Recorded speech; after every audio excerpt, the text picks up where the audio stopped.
I knew there was like a really interesting story with them, so I sat down with my aunt one day for brunch, and and she was like, okay, what do you want to know? I was like, everything. So she told me the story of like how my grandparents met. They were both like old for that time. They were both in their like mid-20s. They were not married. They were both. He worked in a mine, and she had like what would it be the equivalency to like a secretary, like an assistant these days. Were they like here or in Quebec? Miranda, Quebec, and so they met. They got married 6 months later, and about 6 months after that, my grandfather went into World War II, and he was gone for 5 years. Oh. And like, so they were like brand new relationship, gone for 5 years, and all they had, like, I got to read a bunch of the letters that they sent to each other. Like, they kept all of them. That's really cool. Yeah, and so I call the song "Letters Home." And it's kind of just like about the story that I got to hear for the first time from my aunt. So 5 years he was gone and he made it back. Yeah. That's amazing. He was stationed in London. Still though. So he's there for the bombing raids. Yeah. So the scariest moment of his life is he was in he was out like, and he was what do they call it? A teetotaler? No. Teetotaler? They didn't drink. Yeah. Like he was didn't drink alcohol. But he was out one night alone, just out for a walk or whatever, and then one of the bombing raids happened, and he was like isolated, like he couldn't get back to any sort of like underground anything like that. He said bombs were hitting this cemetery beside where he was, and bodies were just like, they were already dead bodies, but like corpses were flying, like bones and corpses were just flying in the air everywhere. He's like, it was the most terrifying thing he'd ever seen. You go for a drink after that? Oh, I bet, man. I don't know. So anyways, yeah, I just got to like hear this story I'd never heard before, and it's one of those like they make movies about that shit, you know, like about that kind of hardship and having to deal with that. So it's called Letters Home.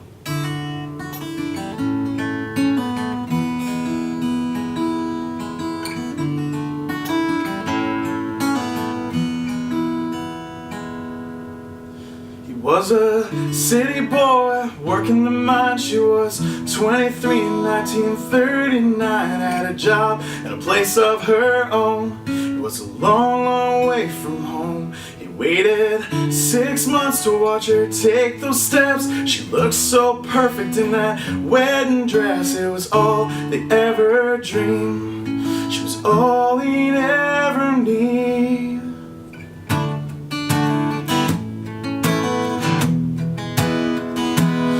Made plans to raise a family, but time don't give a damn about no one's dreams. There was a fight going on overseas. She said, you'd better come back to me. She waved goodbye, tried not to cry, and she found a letter in the pocket of her jacket that he left behind, and it said, I'm gonna write you one of these for every day that I'm gone, and I'm gonna tell all the boys you're the girl they sing about in every love song. When our children grow up, this is a story we can tell, how we got back to heaven by loving like hell. And Alice, when you feel all alone, my letters home.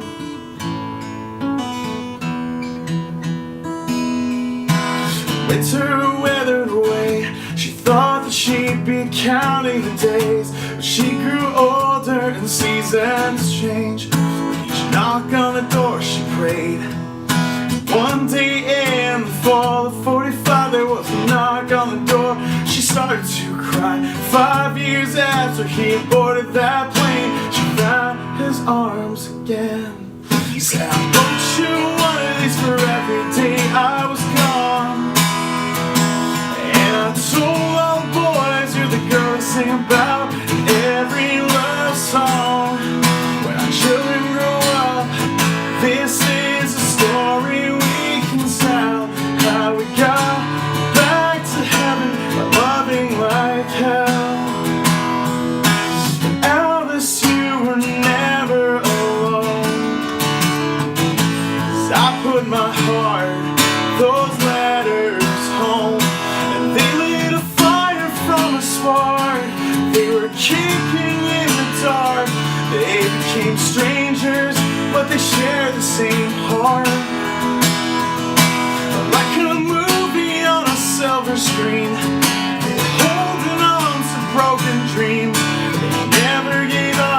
never gave in, they were living proof that love still wins.